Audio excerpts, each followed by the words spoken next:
ये सोचे किया क्या है अर्पण, हम ये सोचे हमें क्या मिला है, हम ये सोचे किया क्या है अर्पण, भूत खुशियों के बाटे सभी को, सबका जीवन भी बन जाए मधुबन, अपनी करुणा का जल तू बहा के कर दे पावन, करे मन का कोना, हम चले एक रास्ते पे हमसे भूल कर दी। And everyone together.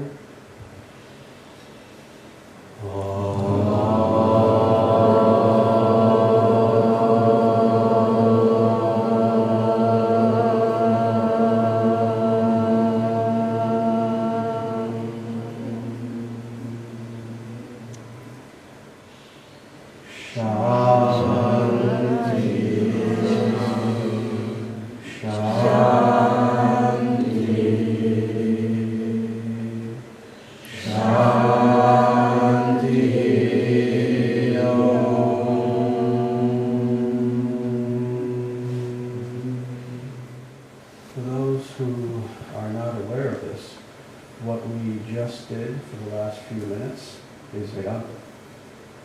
We did Vedanta.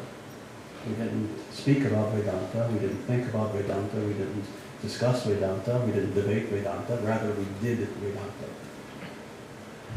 What does Vedanta mean? Well, the term itself, and I'm sure many people here know this, is really comprised of two words, Veda and Anta. Veda. Veda is an interesting word. Veda very simply means to know. It means knowledge.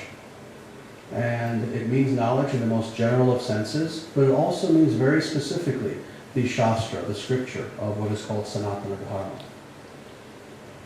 The word Anta, on the other hand, simply means the end, the conclusion, the culmination of something. Thus, together, when we speak about Vedanta, what we're talking about is what is the actual purpose of Veda? What is the actual purpose of Veda? Of spiritual knowledge, of spiritual truth, of truth itself. Because what is it that we wish to know? Again, Veda meaning to know, meaning knowledge. What is it that we wish to know? As living beings, we cannot help but know things. This is one of the aspects of what it means to be human, is that we want to know. Even if we're not necessarily very philosophical, let's say.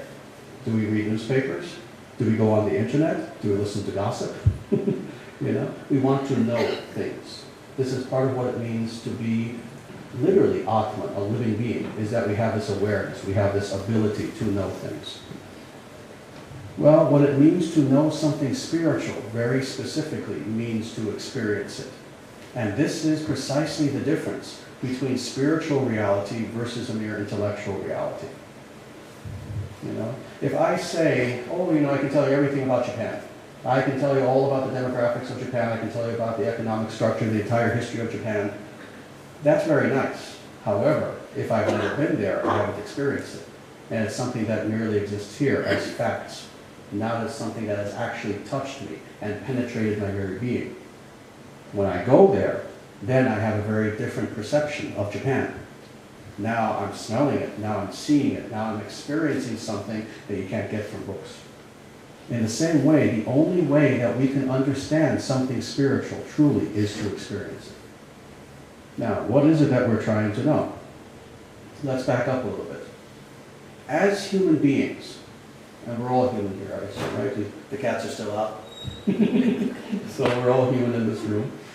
As human beings, one thing that is a universal phenomenon that we see with all humans is that we question our existence. At one point or another, we kind of stop and we ask ourselves, what is this all about? Why am I here? What is the nature of this reality? Why is it that when I open my eyes, there's all this stuff, as opposed to nothingness? Very easily it could be nothingness. There's nothing preventing it from being nothingness. But in the morning, when we open our eyes, there's all this literally stuff all around us. There's a reality. Well, interestingly, when that point comes that we ask ourselves these philosophical questions. Really, when we look at the universe around us, there are only generally two answers we can come to. Only two, really. And then those answers are filled out later. The first answer is this, that when I look all around me and I contemplate the cosmos, the first conclusion we can come to is, oh, it must be meaningless. It must be meaningless. There must be no divine intelligence behind things. Everything must just happen in a random, chaotic sort of way. There's no meaning to anything. There's no hidden substance or meaning behind the experiences that I'm having. Therefore, let me just live my life, eventually die, and that'll be it. Okay? That's the first conclusion that we can choose to come to. But then there's a second conclusion that we can choose to come to when we look at the universe around us. And that is this, that when I open my eyes and I look around me, I can see wonder. I can see that despite the fact that sometimes things seem chaotic, there is an order behind everything, that there is a harmony behind all things, that indeed there is a reality beyond and behind this reality, this physical reality that I see with my eyes, that I hear with my ears, that there is indeed a divine intelligence behind everything. And if I look at things just very short term, things might seem chaotic, but if I look at the bigger picture, things begin to make sense. There is an order, there is a principle, there is a law behind the universe, and it's a divine law, and it's a natural law. And that law is known as Dharma. So, this is the second option that we have. And when we look at the universe in the second way, as the universe being full of meaning, in the way that I just described, that indeed is Dharma. This is the meaning of this very important word, Dharma. You know, it's an interesting thing. People often ask me to try to explain Hinduism in a sentence or two, which is very difficult, as you know.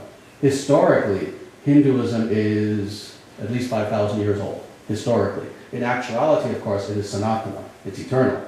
How do you explain that in 3 sentences? How do you explain something as rich, as profound as Vedic culture in 3 sentences? When I'm forced to do that, this is what I tell them, Sanatana Dharma. You understand these 2 little words that are so full, so rich, so full of meaning. 2 little words that you could just fit on a little piece of paper, but the depth and the meaning of which are as expansive as a limitless ocean. When you look at these 2 little words, Sanatana Dharma, you understand precisely what is at the very heart of Hinduism, what is at the very heart of truth. And that is that if truth, in this general sense, we're starting very generally, if truth is indeed something of importance, if it is something that is true, if it is something that is eternal, it must be Sanatana Dharma. It must be an eternal, natural way. In other words, truth is something that is eternal. It doesn't change. It's not a matter of opinion. It's not a matter of merely of speculation. It's not a matter of fashion. It's not a matter of fad. Oh, what's the latest fad now? That must be the truth. No, rather truth is something that's unchanging, number 1. Number 2, it has to be something that transcends all human limitations, including, and this may sound radical to some people, it shouldn't if we understand Sanatana Dharma, including even religion. Religion in the man-made sense, in the human-made sense, Purusheya, to use the Sanskrit, Purusheya meaning man-made. Religion in the man-made sense has nothing to do with truth, has nothing to do with Sanatana Dharma. Sometimes religion can serve as a vehicle for truth, but in actuality, truth is something that transcends anything man-made, including even religious constructs. So, this word dharma, rather than religion, it is the natural way. It is the way that is always there and that is discernible by all beings. So this is Sanatana Dharma. Now, how is Sanatana Dharma expressed? In other words, how is it that we as living beings, as human beings, can have access to this very lofty sounding truth that's out there? Well, we have direct access to it in several ways. First, the most obvious, we ourselves are a manifestation of that truth. We ourselves are a manifestation of that truth. When we discover who and what we truly are, in our innermost being, what do we discover? This wonderful principle known as Atma, which itself is a reflection of the divine.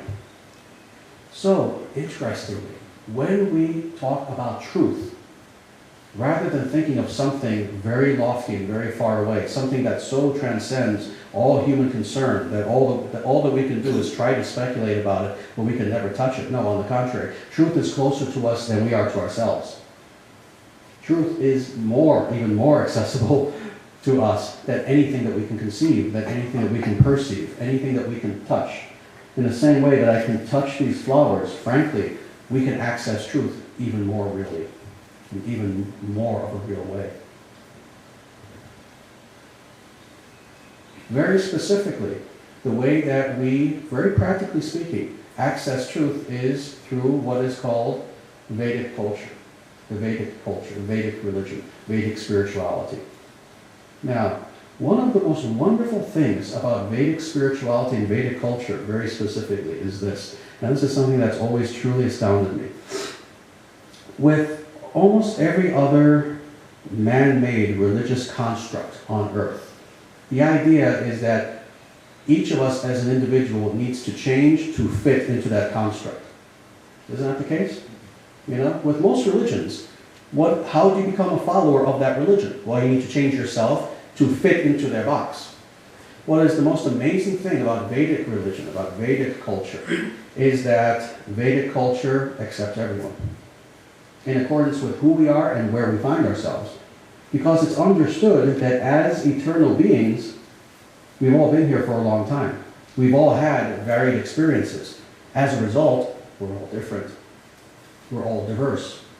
Some of us are very spiritual, some are not very spiritual. Even those who are spiritual, we're spiritual in different ways. You know, it's interesting for people, especially who don't know a lot about spirituality and who like to kind of dump all spiritual people and things into one little category. No. There is this vast difference between individuals who call themselves spiritual. You know, people who even are spiritual are not necessarily looking for the same thing. People are motivated by all sorts of interesting desires, even when they become interested in religion or spirituality. We can just see this all around us. That on the one hand, you can have one person who claims to be spiritual and they would never even hurt the smallest insect, and then you have Osama bin Laden. How do you explain this vast expanse of difference? People are motivated by different things, even in religion, even in spirituality. Keeping this in mind, and this is one of the geniuses of Vedic culture, of your culture. This is one of the geniuses of this culture, everyone is taken into account. Thus, getting back to Veda, when we look at the Vedas, when we look at the scriptures of Sanatana Dharma, of Hinduism, this is why we don't have just one book. You know, I've had so many people who were born Hindu come up to me and say, oh, why can't we just have one book, like all the Western religions? Why can't we just have a Quran? You know, just one book that's very simple, you just put it in your pocket, has all the answers, and that's it. You know, and this is what I'll say to them. I'll say, no, I know it can be frustrating if you're not a reader and you don't have a lot of time, but this is the richness of this culture, is that we have so many scriptures in order to appeal to different people in accordance with who and what they are and what they're interested in. Thus, we have scriptures for individuals who are interested in spirituality but see spirituality as simply another route to make material progress. Almost no other religion has this, but we do. In other words, what about those individuals who, yes, they have an interest in spirituality, but their goal is not to know God. Their goal is not self-realization.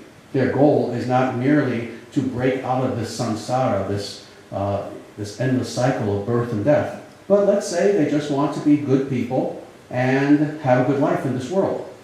Well, guess what? There are scriptures for those people. This is known as karma kanda. Karma kanda. I'm sure people here have heard this term.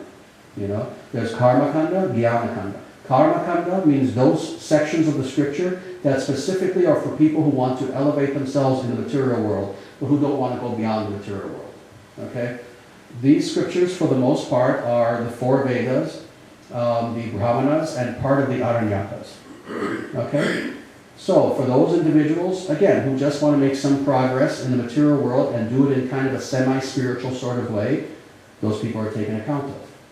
Now, for those individuals, on the other hand, and I would venture to guess that this includes most of the people here, if not everyone here, for those individuals, on the other hand, who truly want to know truth, who truly want to experience God, who truly want to feel God's presence in their life and want to fulfill life's meaning.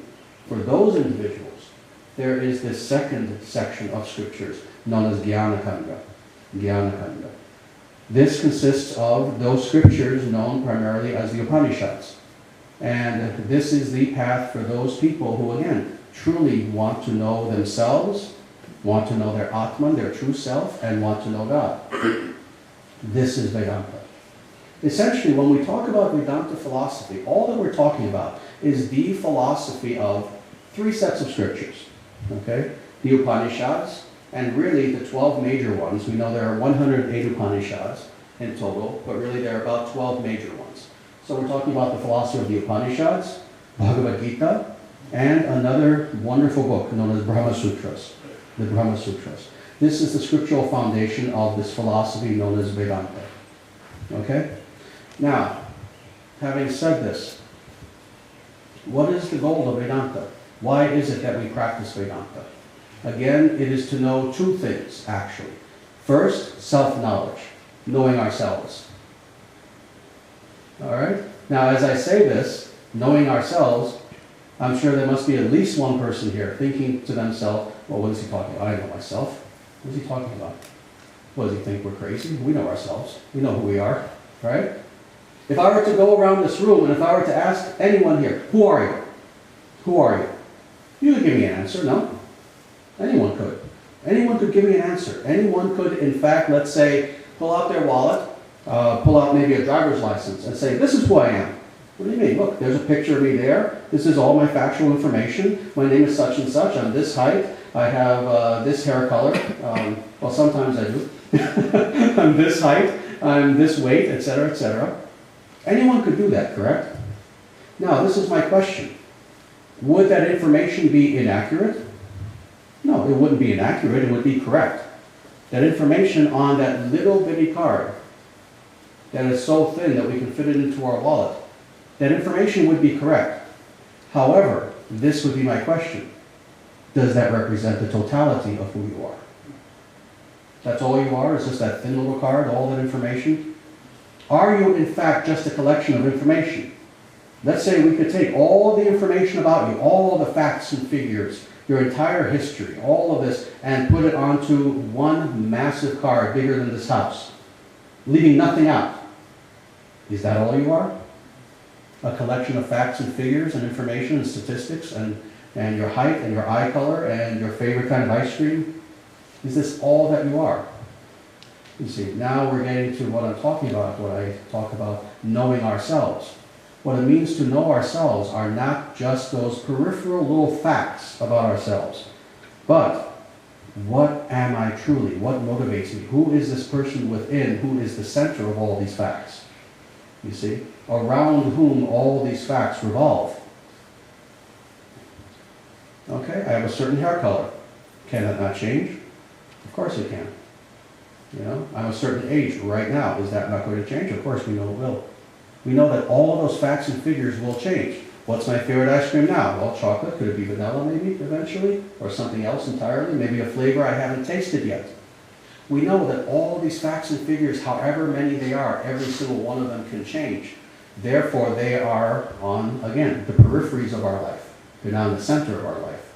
Who is that person who is in the center? Who is that subject experiencing all these objects around us, including our very own body, our very own mind, all these statistics about ourselves? That person, according to Vedanta, that person is indeed the experiencer. That is the pure awareness, the consciousness that we truly are. That is the Atman. That's the real us. That's the real us. Now, as I say this, it's very important for us to understand this very important point. I'm going to say something that might at first sound radical to people. No one here has an Atman. You get that? No one here has an Atman. I don't have an Atman. Rather, you are Atman, and I am Atman. Very important. In the Western world, and it's very unfortunate, in the Western world, very often when we think of the true self, what in the West is called soul, or spirit sometimes, we tend to think of it as an appendage, something I have, like I have a spleen. like I have two lungs, like I have a heart, like I have a pinky, or two pinkies in my case.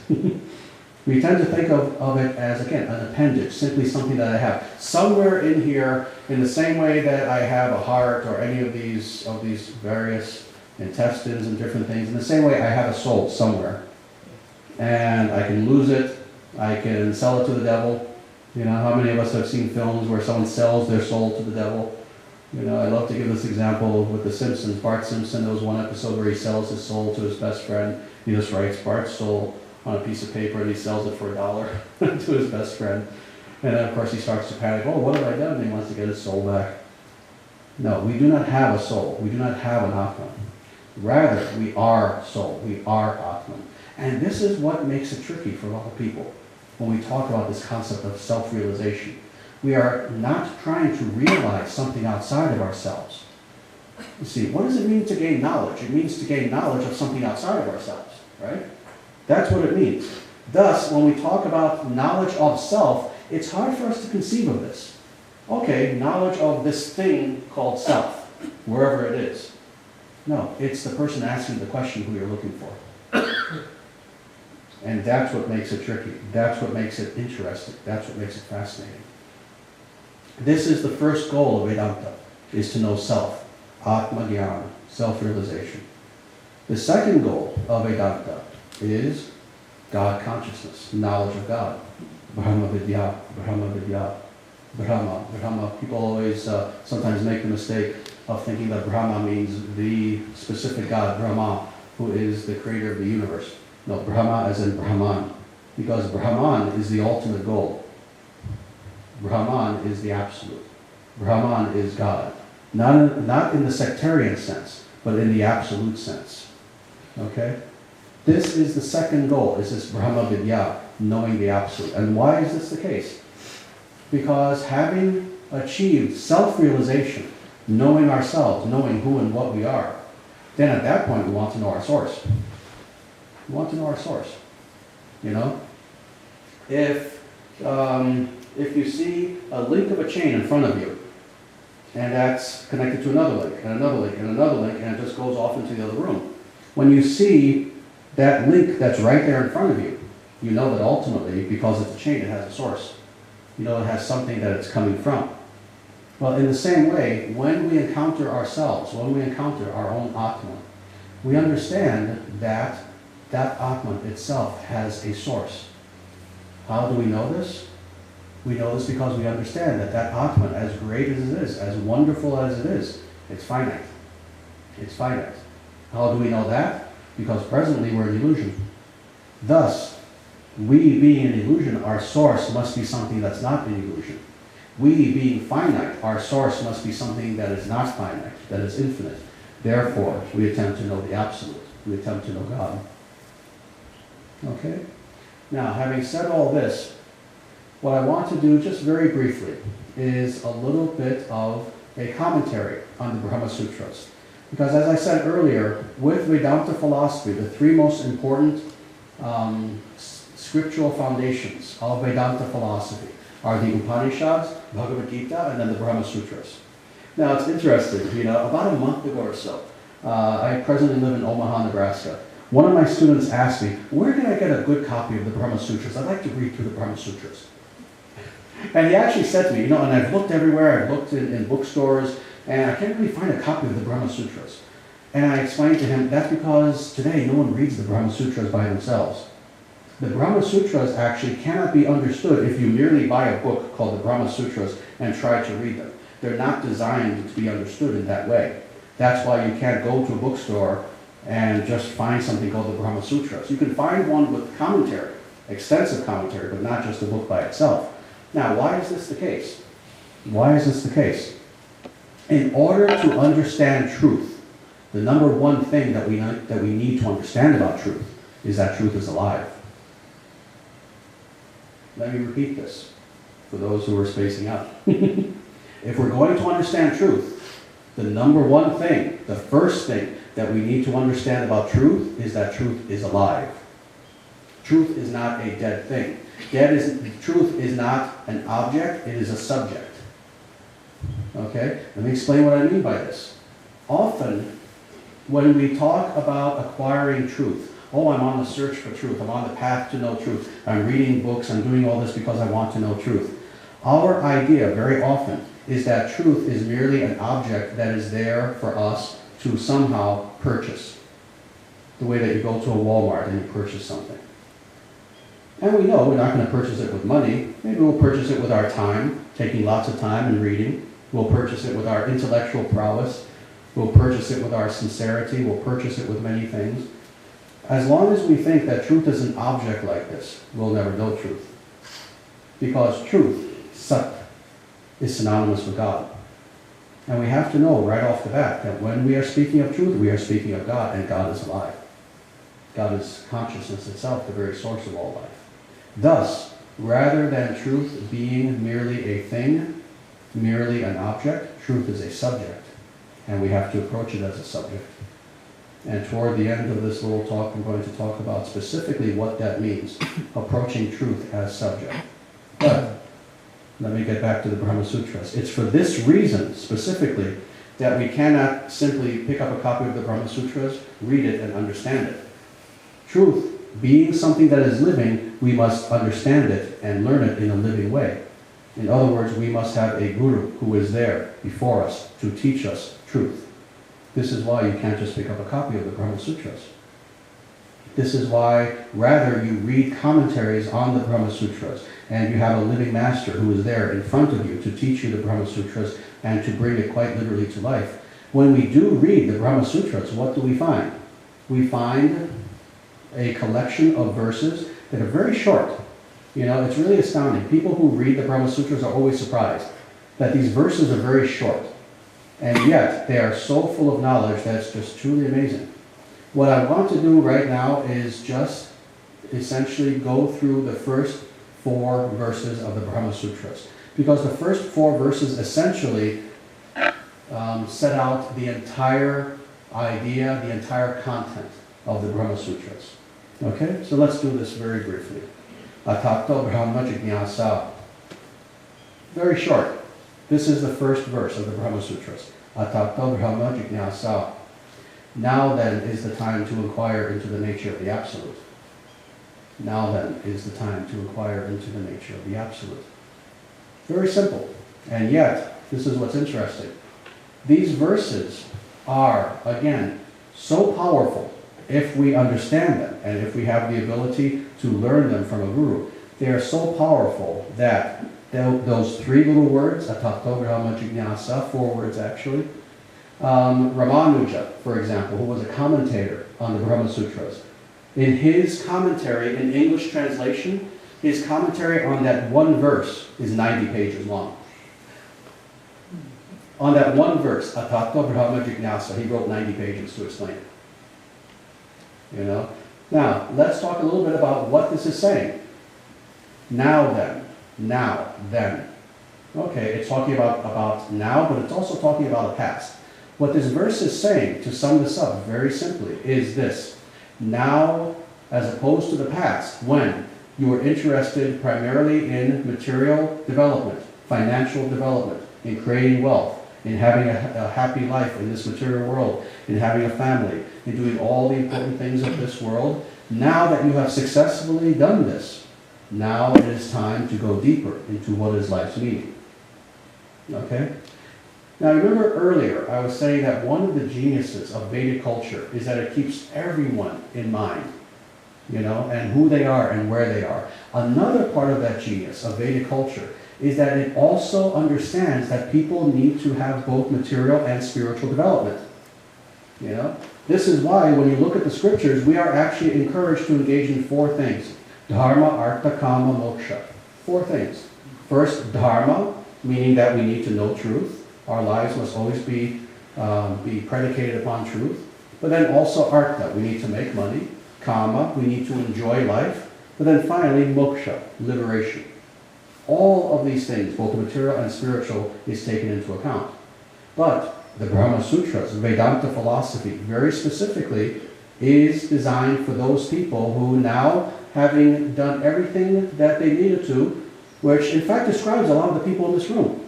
People who have been successful in life, you've got your families, Yes, you've got your education, you've got your job, your house, all these wonderful things. This verse is just saying a very simple thing. All right, hooray. Now that you've done this, now take some time to think about God. Very simple. Now we can pursue something higher. Now then is the time to inquire into the nature of the Absolute. Okay? Now, having said this, Janmadhyasya yataha is the second verse of the Brahma Sutras.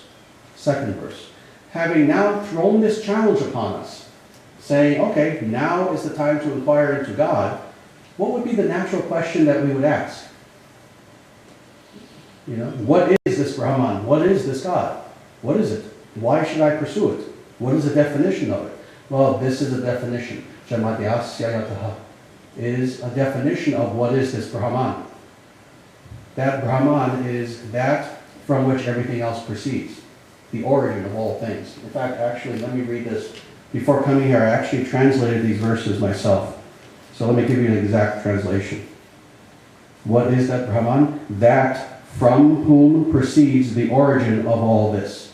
That's a literal translation of Janmadhyasya yataha. You know? So, if someone tells you, okay, your job now is to look for X, whatever that thing is, wouldn't it be helpful if you had a definition of what you're looking for?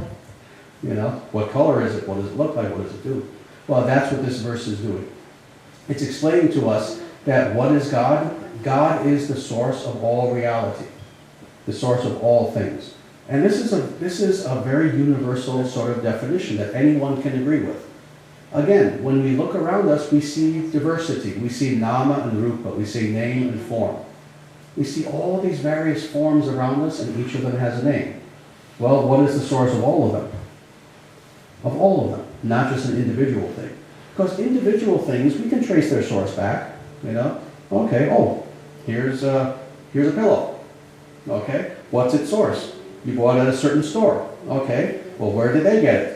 They got it from probably a country somewhere, and it came from a factory, and before that it was all the different components, and on and on and on. We can trace individual things. However, that's not what this is referring to. What is the origin? What is the source of all things combined? What is that sarva karana karanam? What is that thing that is the cause of all causes? Number one, and number two, which itself has no cause. Okay? So this is a perfect definition of God, of Brahman. Brahman is sarva karana karanam, the source of all sources, the cause of all causes, and that which itself has no cause. That is the Absolute. Okay? Shastra Yodidvata is the third verse of Brahma Sutras. And again, let me actually read you the translation that I came up with. Shastra. The scriptures alone are its valid means of knowledge. Scriptures alone. So we see what's wonderful about Vedanta philosophy. There is a natural progression. First, again, you're given the challenge. Now, try to inquire into what is the nature of Brahman. Then the second verse. Okay, well, what is Brahman? It gives you a definition. Now the third verse. Okay, having known that, what is the course? What is the path through which I know that thing which you just defined for me? And this is it. How do we know the Absolute? We know the Absolute through Shastra. Shastra. Now, when I use the word Shastra, of course, how would we translate this? What does the word Shastra mean? Anyone?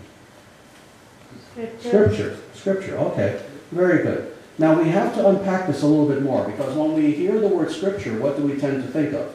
A book, right? Yeah, isn't that the case? You know, just a book that you can just kind of carry in your hand and hold. And when we think of books in general, what do we tend to think of? An author. You have to have an author for a book, right? And who are those authors? Human beings. Okay, we see this natural progression that we're going in. Now, when we talk about Shastra, we can't go in that progression. We have to go through a different route. We cannot follow that progression. And this is the reason why. When we talk about Shastra very specifically, we're not talking about a James Michener novel. We're not talking about a Stephen King novel. We're not even talking about a book that was written by a great philosopher with 15 PhDs. No, what we are talking about is a manifestation of truth in literary form. Let me say this again. What Shastra is a manifestation of truth in literary form, in a way that we can have access to it. However, that truth that is being revealed in this very special set of books, known as Shastra, it does not arise from human speculation. Thus, it is aparushaya. It is not created by a human being. Rather, it is revealed to human beings who have perfected themselves and made themselves into vehicles to know that truth. Okay? Now, let me go just a little deeper, because this is actually, what I'm about to explain, this is actually one of the most important aspects of Hinduism, and one of the things that makes it truly astounding, truly amazing. I wrote my dissertation on just this subject, a 270-page book essentially, on what I'm about to explain to you. The way that we know truth in Vedic culture is, again, not in the same way that we know truths in the material world. Rather, the way that we know spiritual truth is an individual, a person, anyone in this room. What we do is we perfect ourselves. We perfect ourselves by meditating, by practicing yoga, by studying the Shastra, by becoming perfect moral people, moral agents, by slowly, little by little, ridding ourselves of ego, ridding ourselves of selfishness, of anger, of unwarranted desires, of hatred, of all these negative things. But then conversely, we also fill ourselves with God's presence in such a way that after some time, something unique happens. You have what is called a rishi. A rishi. See, when we hear this word rishi, especially for people who were brought up in Hinduism, we tend to think of the rishis as somehow some sort of gods or something. No, they were human beings. Anyone can become a rishi. All that a rishi means is an individual who has perfected themselves to such a degree that when you look upon that person, there is no longer illusion there within them. There is no ego. Rather, all that's left is a window to the spiritual world. You know, it's wonderful that there are windows behind me. Let me ask you, look out there. Let me ask people, what do you see? Trees. Someone said trees? Okay, very good. Anything else? Sky, chairs, what else? Nothing. Yeah, there's a little nothingness out there in space. What else are you seeing though? Sky. But what else are you seeing? You're not getting it. Light. Light, space. Yeah, that's all there. Look at the window. What else do you see? Light. The glass. There you go. There you go. You know, I love to use this example because it takes a long time for people to get it. I'll say, look at the window, and they don't get it. But there's a reason why they don't get it. You're also seeing the window, no? But the window is doing its job. It's fulfilling its function. The window exists such that you can see through it and see on the other side. This is the rishi. This is the perfected sage. This is the enlightened being. Such a being has existence. If you went up there, you could tap the window, right? You wouldn't want to walk into the window. It has its existence. You can't say there is no window. No, it's there. But at the same time, its function is that you don't see it. Its function is that you see through it and see something else. This is the perfected sage. The perfected sage is a being who, again, has made themselves into a window by ridding themselves of ego. What is that ego? Imagine taking some mud and throwing it on the window. Can you see now? That's ego. Get rid of the mud. Now you can see. That ego, this selfishness, is like the mud. The rishi has rid himself, herself, of that mud, and now is fulfilling this perfect function. You can see through that person and see the divine. Now, when that rishi decides to share what they're experiencing of the divine with the world, that comes through their mouth, orally, and it becomes what's known as Shastra. It becomes the four Vedas. Rig, Sama, Atharva, Yajurveda. It becomes the Aranyakas, it becomes the Brahmanas, it becomes the Upanishads, it becomes the 36 Puranas, it becomes Mahabharata, Ramayana, it becomes the Tantras, it becomes Pancharatra, Agama, it becomes all of our sacred works. And this is how we know. Thus, Shastra Yonidvat. The way that we know that Brahman is through Shastra.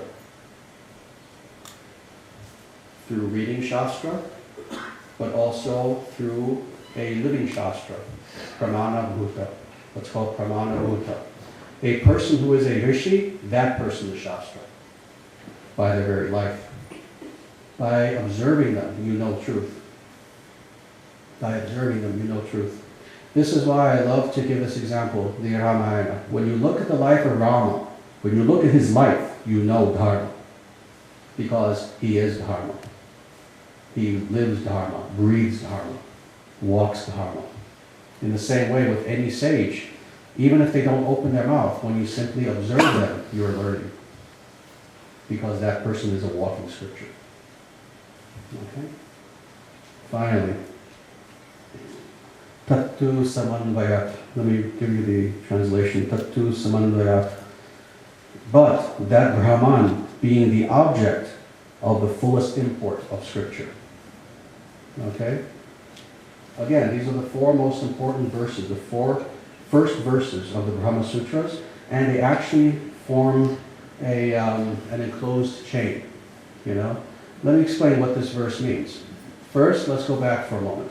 The first verse told us what we need to do. Okay, now that you've enjoyed life, now think about something higher. Try to know Brahman, the Absolute.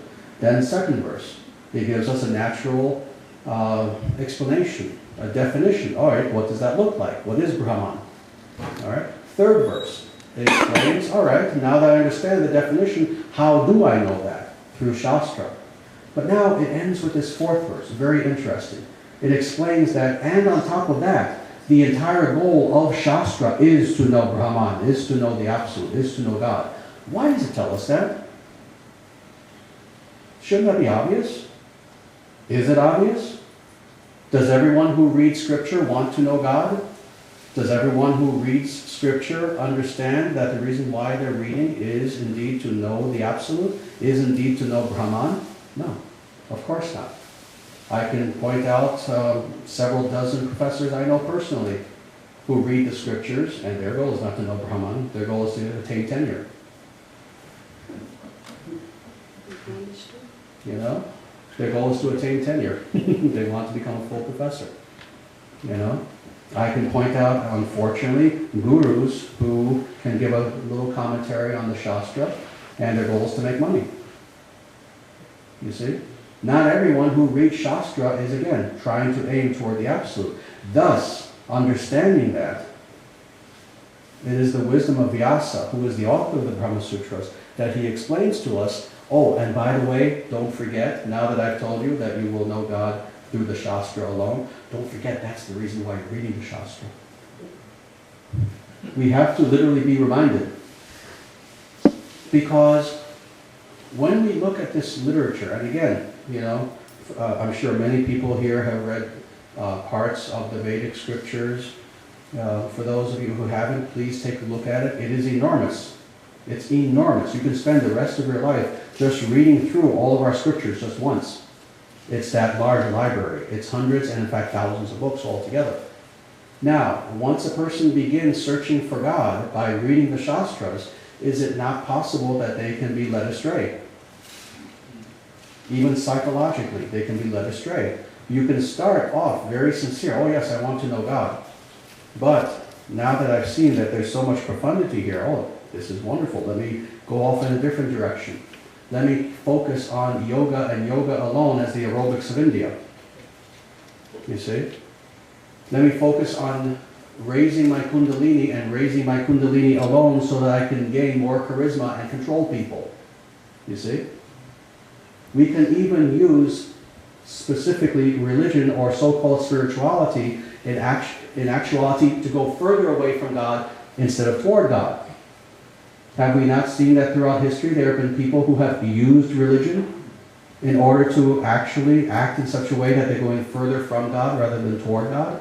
Thus, very wisely, this verse tells us, oh, and don't forget, the reason why you're studying the scripture is not simply to build your ego. It's not merely to memorize 1,000 shlokas so that at the drop of a hat during a dinner party you can recite the proper shloka for that conversation. No. If you're going to read the scriptures, don't forget, you're doing this to know God. Now, having said all this, just to sum this up, again, Vedanta. When we think of Vedanta, we tend to think of something that is purely intellectual. We tend to think of great philosophers like Shankara, Brahman, Madhva, all these people who were truly astounding philosophers. People who make a Thomas Aquinas or Plato or any David Hume, any philosopher that we can think of in the Western world, make them look like mental midgets. Seriously. I've studied them. Just study them, you'll see. Try to read Shankaracharya. These people are truly wonderful. But unfortunately, again, when we think of Vedanta, because we have had some truly profound philosophers, we tend to think that you need to be a profound philosopher to understand Vedanta. It's not true. That's not true. Because again, Vedanta is an experience. Vedanta is an experience. How do we incorporate the teachings of Vedanta in our own lives in a practical way today, in such a way that we can change our lives for the better? Practice. Practice, practice, practice. Spirituality is something which, if not practiced, is better left alone. Let me repeat this. And in fact, I wish I had a bullhorn. I wish that this actually connected to the ears of every human being on earth. Maybe someday. But a spirituality that is not practiced is a spirituality that is better left alone. Why is this the case?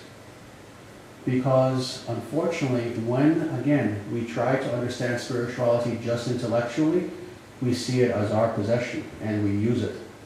We use it sometimes, unfortunately, even as a club to beat other people all over the head with. Thus, we have religious wars. Thus, we have religious contention.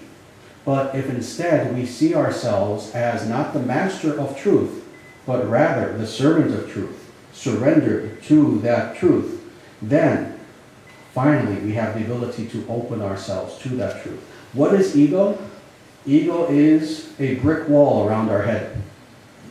That's ego. That's ego. When we have the ability to approach truth with humility by surrendering to it, then that brick wall crumbles before us. And then, and only then, do we have the ability to know that truth and to experience that truth. Thus, spirituality must be practiced more than anything, and with humility. What does this mean? This means that, yes, we need to actually practice yoga. When I say yoga, I'm not talking about just the asanas. Don't worry. Those of you who aren't flexible, don't worry. When I say yoga, I mean yoga with the translation of that word. What does yoga mean? Anyone? Union. Union. What, a labor union? No. Union with the absolute. Union with the absolute. Yeah. This is what yoga means. Thus, guess what? For the last, 45 minutes or so, we've been doing yoga. When you sit in silence and not move, and you are focusing upon God within you, you are doing yoga. More so than if you can do the most astounding asana humanly conceivable, but God is the last thing on your mind, then you're not doing yoga. So when I say do yoga, I don't want anyone here to panic. Oh God, I have to go to a yoga class now? No. No. Become united with the Absolute. Meditate. Dhyana is everything. Meditation is the heart of yoga itself. Meditation is the heart of Sanatana Dharma. It is through meditation that we have this harmony, that we have this union between ourselves and the Absolute. And through meditation alone. So all of us, we need to meditate. Indeed, we need to begin to study these scriptures and to study them, again, as living truth. Not just as an interesting book, but as living truth. And in this way, by practicing Vedanta, by practicing truth, by living truth, we will know that truth. Ultimately, you remember earlier I said that I was going to explain what is the ultimate way in which we open ourselves to that truth. Sarva dharman parityaja mam ekam sharanam vraja aham tvam sarva bhavadhyo mokshayishyami ma shuchaha. Who here doesn't know that verse? Bhagavad Gita, chapter 18, verse 66. You know, it's the most astounding thing. This verse has become the center of my existence. And this is the reason why. It's the most amazing thing. You know, having read so many forms of religious literature, scriptures, theologians throughout the world. This one little verse is, I feel, the most radical statement in the history of all world religion. The most radical statement. And this is the reason why. What it's saying is something so profound. After teaching Arjuna for 18 chapters of the Bhagavad Gita, Krishna finally sums up everything by this one verse, by saying this: you know what, Arjuna? Ultimately, just abandon all of these lesser paths. Abandon religion. That's an amazing thing. Krishna, God, is saying, abandon these lesser religions. The plural, dharman. Dharman is the plural of dharma. So not just, he's not saying abandon dharma. People always make this mistake. He's saying abandon these dharmas, the plural. He's saying abandon these lesser sorts of religion, man-made religion, religious constructs. And he says, simply surrender unto me. Me, meaning Krishna, meaning the avatar, meaning the incarnation of God, the incarnation of Brahman. He's saying, simply surrender to Brahman. And he says, and I will deliver you from all evil things. And then the most profound thing, how does he end this? You know, the Bhagavad Gita, the richest, most profound, most beautiful, most philosophically challenging work known to humanity. How does he end his teachings in the Bhagavad Gita? He says, Ma Shuchaha. Just 2 words. Yep. Do not fear. Do not fear. Abandon all of these religious constructs. Simply surrender. And what does it mean to surrender? What does this mean? Sometimes the idea of surrender scares us to death. It scares us. Oh, surrender. Oh, what does that mean? I'll lose my will. I'll lose my freedom. No. We're accustomed to the idea of surrendering to a human being, which would not be good. But this is not a human being. We're talking about an infinite who does not need us because he is our source. Whatever we think we are, God knew what we were 1 billion lifetimes before we were born. God needs us? No. No. Yet he's telling us, surrender unto him. Why? Why surrender? Why prapatti? Because surrender is the opposite of ego. You see? What is ego as emotion? Ego as emotion is this. Take. Take. Me. Me. I am the center of everything. Take. What is surrender? Give. The opposite. And in fact, not only am I going to give my wealth, not only am I going to give everything I own, I'm going to give me. It's literally as radical the opposite of ego as anything can be. And this is why Krishna ends his teachings in this way. You want to know the truth? Know that I am the truth. Know that Brahman is the truth. And all that you can do if you want to know the truth. What does he say? He doesn't say Sarva Dharman and then read a book. Sarva Dharman and then do this. No, he says Sarva Dharman and then surrender unto that truth.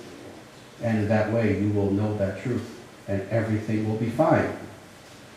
And why does he say everything will be fine? Because you will lose your fear. You will lose your fear. Fear is the motivation of every single living being on earth, regardless of species. That's why every being defends itself. That's why every being eats. That's why every being lives. That's why every being engages in activity. That's why every single being tries to avoid death. Fear. And what is that fear based on? The idea that we have something to lose. The idea that there is something to fear. But when we look through spiritual eyes, we understand that there's nothing to lose. Because we are not these possessions. We're not even this body. We understand that I cannot ever lose myself because I am that self. I am that Atman. And thus we understand there's never a basis for fear. This is why the sage is always the most fearless person in the world. So this is how we understand Vedanta, is in this living way. And it's a teaching that applies to every single one of us, not just acharyas, not just philosophers, but to all of us. St. Augustine, I'm going to end this talk by quoting a Christian theologian. St. Augustine said in Latin, Verus philosophus est amator Dei, in Latin. The greatest philosopher is the lover of God. So you want to know truth? Do you want to be the greatest of philosophers? Just love God. So with that, thank you. Namaste. And